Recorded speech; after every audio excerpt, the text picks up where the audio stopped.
welcome to the Tabletop Games blog topic discussion. Setup pains. Chits, tokens, player boards, tiles, pieces, cards and all the other components we have come to know and love can sometimes be a bit of a problem. When you need to place dozens upon dozens of them into specific places on the game board or player mat and spend hours shuffling dozens of decks of cards before you can even think about starting the game. Setup is something most of us will want to be quick, so we can get to the fun bit as soon as possible.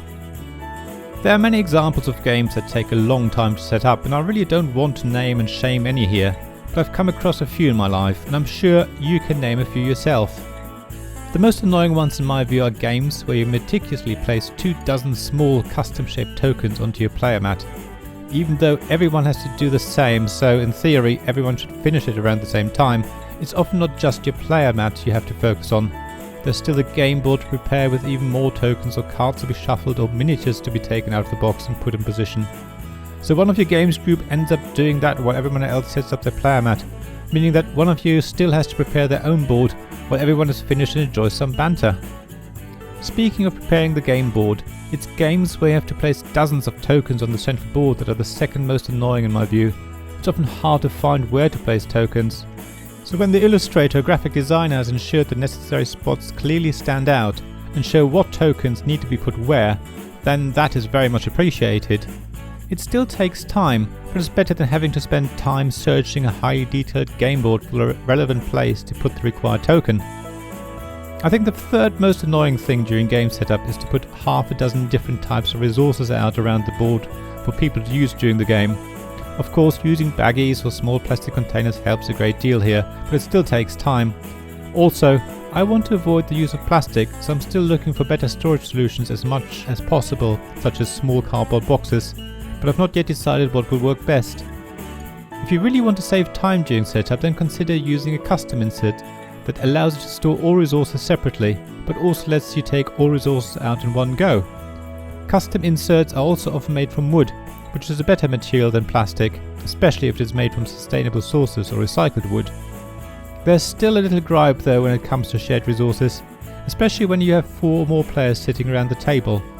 If you place all resources at one end of the table or the other, then some people won't be able to reach them, meaning one of your games group has to become a sort of banker and pass out and return resources to the central pool, meaning they have to divide their attention between their own strategy and helping other players.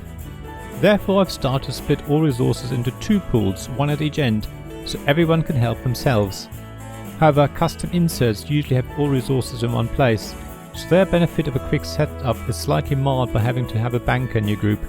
I wish custom inserts had 2 resource trays, one for each end of the table. That would be amazing. Last in the list of annoyances is card shuffling. Now, I've grown up with shuffling cards, so I find it quite easy, but it still takes time. I can forgive the fact that you have to shuffle card decks when you first get a game, even though I do sometimes wonder if there isn't a way of publishers to print the decks in such a way that they are already shuffled.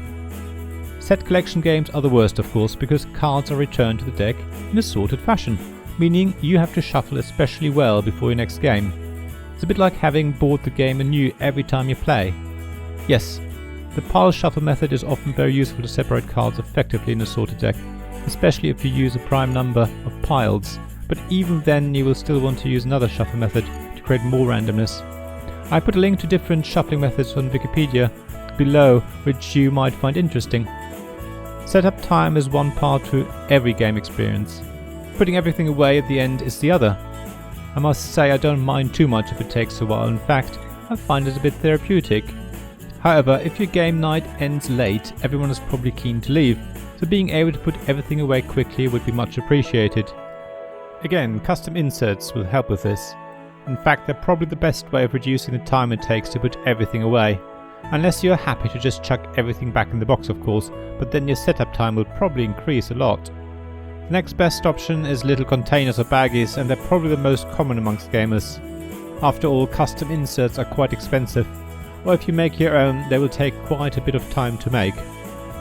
So what do you think about setup time? Are there tricks you use to speed things up?